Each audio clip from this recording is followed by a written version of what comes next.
Good playgrounds should feel like part of the community, with local features, trained lifesaver huts, tractors and tank stands and sheepdogs running around. Playgrounds aren't just about having some fun. They're also about kids growing up and developing skills. For us at Playworks, it's about giving the child a life experience. G'day and welcome to The Free Hit. The fee structure, have we got it right in Brisbane? I'm joined tonight by Kath Proctor and Phil Jackwitz to talk about it. Kath, are we right with the fee structure?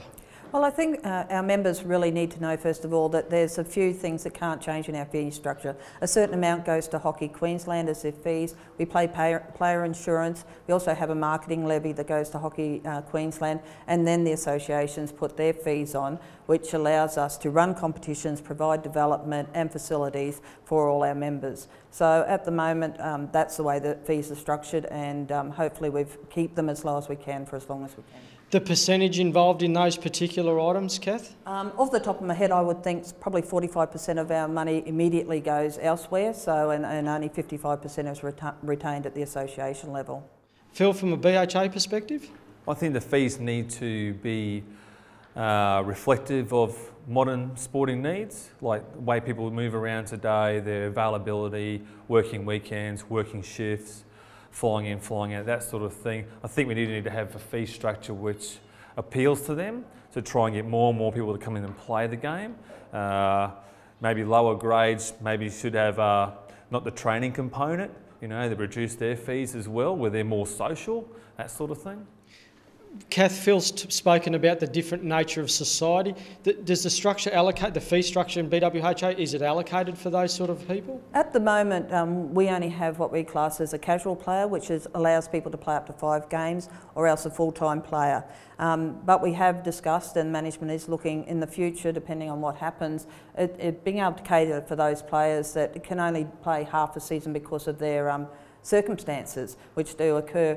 But I think also with our juniors that we have an opportunity for our juniors, and the pricing structure is great for them, and we work through, we don't have to look at our different marketplace and what our players want.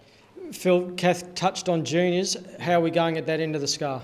7s and 9s, excellent. Like that's a real great price point to start at. I think it's around $100, so not even $10 a week when you're considering that they're playing 15 weeks or so. So a great way to get them into the game and start off. And then from there, they're still competitive all the way through till when they're at 15, 16, 17 age.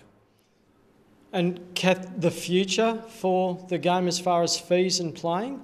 Well, I think at the moment we're very strapped for facilities where we can play at different times. So nighttime games for those people, as I said, that are working at different shifts, working outside of Brisbane. So we need those extra facilities. Once we have those, I think we should start looking at programs that allow them to have a semi-social competition, so that they don't pay for all those extras, as Phil said, for the training and all those components, where they can just come along and play the game of hockey at the right price point, so that we retain them in our sports. That doesn't decrease our need for our normal hockey and our competition that we have during the season, but allowing everybody that wants to play hockey to play hockey.